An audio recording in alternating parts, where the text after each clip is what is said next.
Bapak Dede Nainggolan.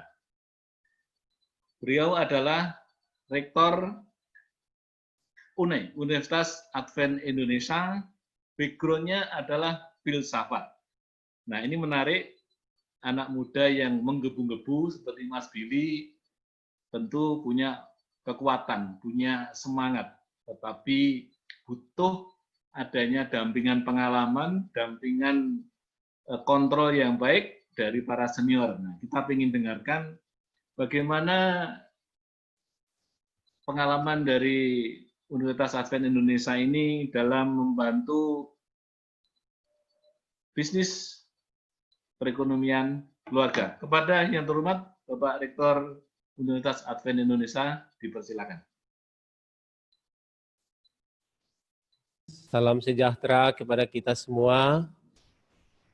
Pertama, saya mengucapkan terima kasih atas undangan dan kesempatan yang telah diberikan.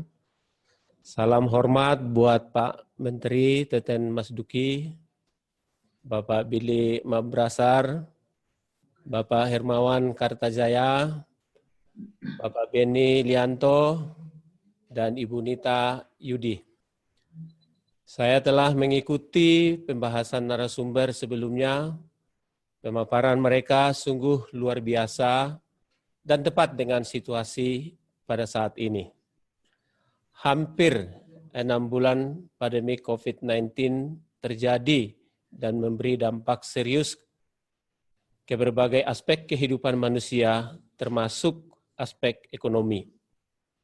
Banyak negara yang ekonominya menjadi tidak stabil, banyak perusahaan besar yang bangkrut, dan banyak keluarga yang kehilangan pekerjaan karena PHK. Bangsa sedang menghadapi tantangan besar. Menurut Menteri Tenaga Kerja, dampak COVID-19 mengakibatkan pemutusan hubungan kerja. Jumlah pekerja yang telah dirumahkan akibat COVID-19 sudah menembus 2 juta orang. Dan berdasarkan data Menteri Tenaga Kerja pada tanggal 20 April 2020, terdapat 2.084.590.000 pekerja dari 116.370.000 perusahaan dirumahkan akibat pandemik Corona ini. Rinciannya adalah dari sektor formal 1.304.777.000 pekerja dirumahkan dari 40.300.690.000 perusahaan. Sementara yang terkena PHK mencapai 240.100.431 orang dari 41.236.000 perusahaan. Dari sektor informal juga terkumpul karena kehilangan 538.385 pekerja dari 31.444.000 perusahaan. Data tersebut atau data terbaru di bulan Juli mengatakan bahwa sudah ada 14 hingga 15 juta orang yang kehilangan pekerjaan akibat toko yang tutup, Gojek berhenti, dan sebagainya. Ini juga ditegaskan oleh Ketua Federasi Serikat Pekerja Tekstil Sandang dan Kulit Serikat Pekerja Jawa Barat menyatakan bahwa 10.000 buruh terkena pemutusan hubungan kerja. Peristiwa ini berujung kepada masalah di keluarga. Banyak anggota keluarga tidak bekerja lagi. Perekonomian keluarga berubah. Awalnya mereka berada di zona nyaman, sekarang berada di zona tidak nyaman. Bapak Ibu sekalian, banyak orang berpikir PHK adalah awal keterpurukan dan kekecewaan. Kita harus mulai berubah cara berpikir kita. PHK adalah awal dari kebangkitan.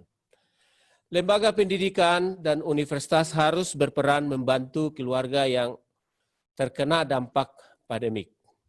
Dunia pendidikan mampu berperan aktif untuk menyelamatkan ekonomi keluarga, terutama keluarga dari anak didik atau mahasiswa. Jika keluarga dibantu, mahasiswa akan terbantu. Universitas tentu akan memperoleh manfaat. Untuk itu, strategi apa yang dapat dilakukan oleh sekolah atau universitas untuk membantu keluarga?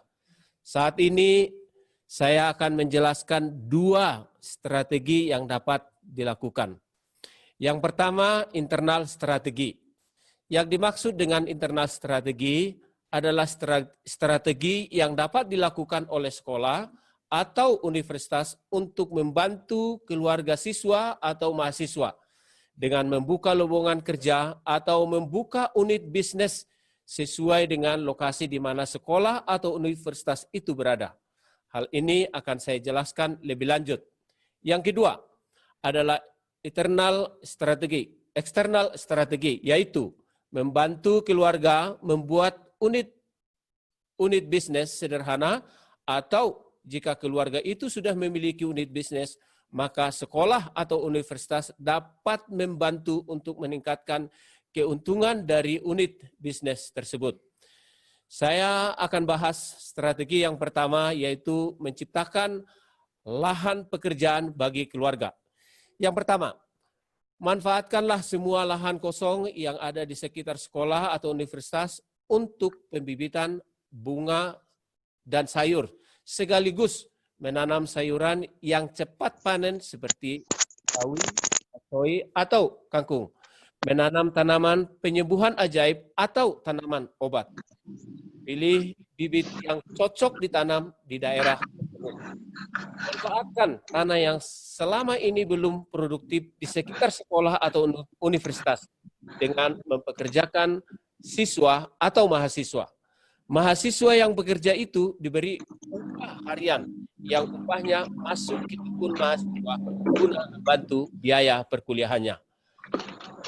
Hasil tanaman itu dapat dijual kepada masyarakat sekitar dengan harga bersaing. Cara lain untuk menciptakan lahan pekerjaan bagi mahasiswa adalah dengan merekrut mereka menjadi tenaga yang membantu merawat gedung universitas atau menjadi tenaga kebersihan di ruang perkuliahan. Mahasiswa juga dapat dipekerjakan sebagai tenaga administrasi umum seperti membantu proses pendaftaran, mengerjakan kearsipan, menjadi tenaga administrasi di kantor yang membutuhkan. Lahan pekerjaan lain yang dapat diberikan misalnya memperindah kampus, menanam bunga, atau memotong rumput. Mahasiswa yang bekerja diberikan upah dan upah tersebut akan masuk akunnya untuk meringankan beban orang tua mahasiswa. Dengan mempekerjakan mahasiswa di kampus, diharapkan mereka dapat mengenal arti etos kerja yang baik, melatih disiplin, membentuk kejujuran untuk mempersiapkan mereka menghadapi dunia kerja.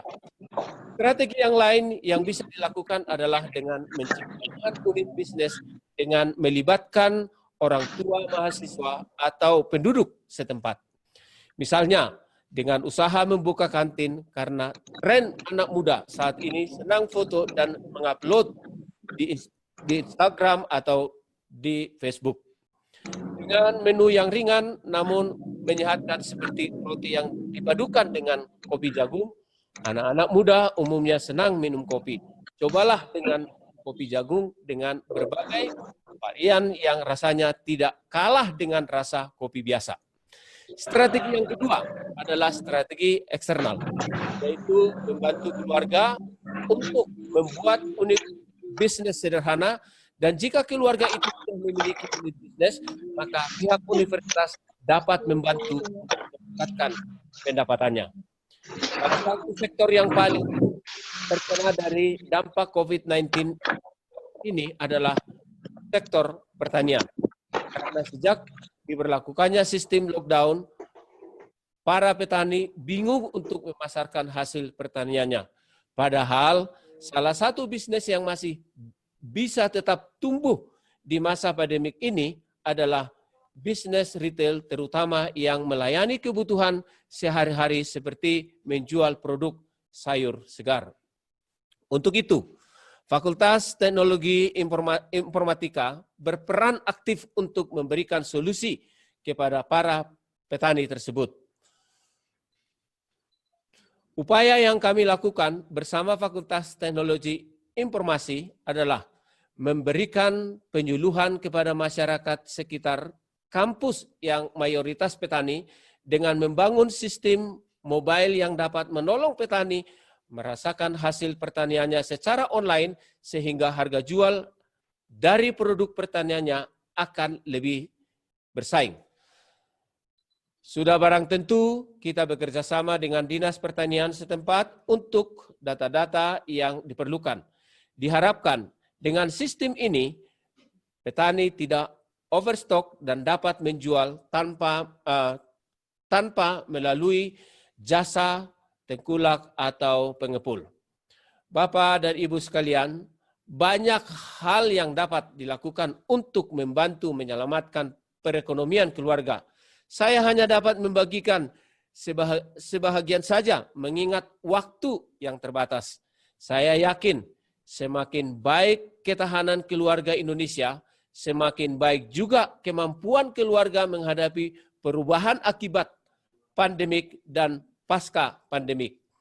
Pesan kami dari kampus di masa pandemik ini adalah efisienkan keuangan, berhemat, pintar mengatur keuangan, jangan berhutang, jaga kesehatan, tingkatkan imunitas tubuh, bangun jiwa usaha mandiri. Jika ada yang di PHK, segera buat usaha rumahan. Manfaatkan aset dan talenta semaksimal mungkin. Khusus untuk orang muda, kami dari kampus menyampaikan pesan agar jangan terlena dengan situasi pandemik ini, tetapi mari bangkit dan bekerja. Ciptakan lapangan pekerjaan ala milenial yang dapat membantu masyarakat. Jangan menunggu COVID-19 ini berlalu. Sekaranglah waktunya bergerak. Mari bahu-membahu menyelamatkan ekonomi keluarga di masa bencana COVID-19 dimanapun kita berada. Salam sehat selalu dari kampus Universitas Advent Indonesia. Sekian. Luar biasa, Pak Rektor BD Nainggolan. Sekaranglah waktunya kita bergerak. Luar biasa, keren Pak Rektor, terima kasih. Dan beberapa pesan terakhir Bapak tadi, sarannya untuk penguatan kewirausahaan bagi anak-anak muda, tidak usah menunggu COVID berlalu karena kita nggak tahu kapan berlalunya, dan ciptakan lapangan pekerjaan yang sesuai dengan kondisi terkini, sangat-sangat inspiratif.